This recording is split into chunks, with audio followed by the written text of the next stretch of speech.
aggregate, and it kind of felt, really, didn't it, like it was never in doubt. It was never in doubt before the game. Tottenham.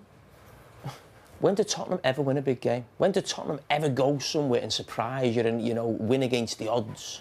You know, the odds were massively in favour of Liverpool. They're at home at Anfield. They're the best team in the country, possibly the best team in Europe right now. But it's not just this Spurs team. It's just they never shock you. They never do something out of the ordinary. I'm trying to think the last big game they won.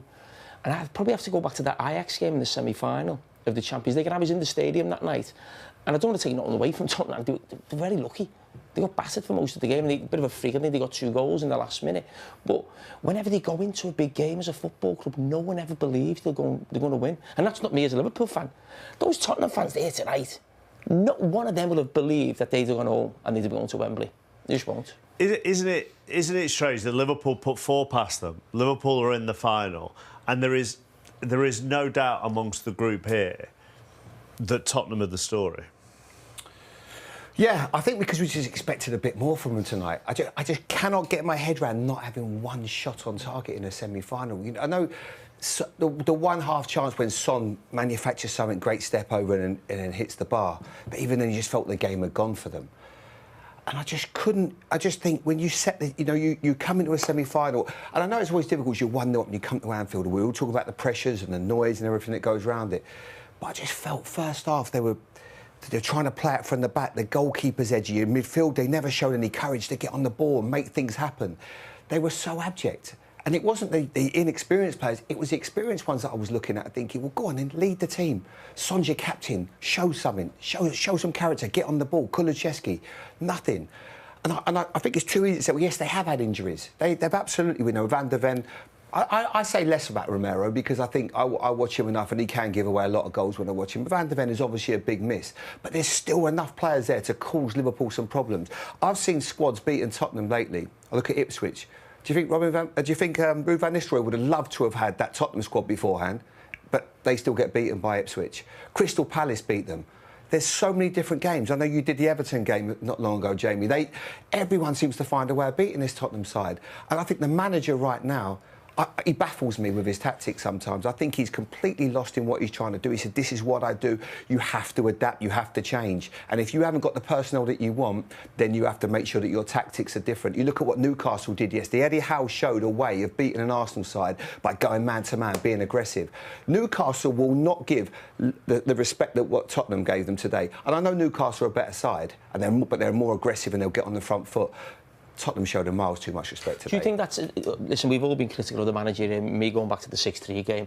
When I look at those 3 midfield players today, I thought they were a disgrace. Those Tottenham midfield players. No matter who your manager is, you're playing a semi-final. We're talking about them getting on the ball, but we all come into this game, and if you're a Tottenham man, you know, first 15 minutes, half an hour, Liverpool are going to be on the goal, going to put you under pressure. But get after them, be aggressive. Forget the ball the first half an hour. Be aggressive, you know. Even if you're camped in your own half, it was still so easy for Liverpool to get to the edge of the box and just I think this is where they're at the moment. I've seen them. What does that mean when they're where they are? I'm just not how bad they are, how poor they are. I saw them against Everton. They got blown away 3 in the first half. Played Leicester last week, and you're thinking Leicester turn up to the Tottenham Stadium. Surely they can't win. They hadn't won in 7, lost 7 on the bounce, and they come and do.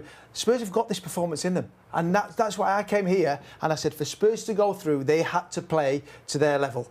And Liverpool had to have an off night, and it couldn't be any worse. It went the other way. Liverpool absolutely hounded them all over the park. But pre-match, were far superior to pre-match, we're all saying, actually, that looks like quite a physical Tottenham team there. You know, they've brought Danso in, that midfield 3. We're all saying it looks like a physical team, but it wasn't a physical team. Well, I think he picked that team thinking, OK, we're not going to come here for how we've criticised Ange Postecoglou. Let's not forget, we've called him naive at times, putting, you know, full-backs into midfield, leaving themselves open. That looked like a team that was picked before the game, that was actually saying, oh, you know what, we're going to try and make it difficult for Liverpool. We're going to go with powerful players, no number 10s, just 3 proper central midfield players. So this, in terms of actually getting on the ball, yes, they lost the ball for the first goal, but I thought that was a team to try and stop Liverpool and nullify Liverpool. And I think, well, OK, that's what most teams would probably do, come into Anfield with a 1-0 lead. But those 3 midfield players didn't even put a challenge in. So easy to play against them.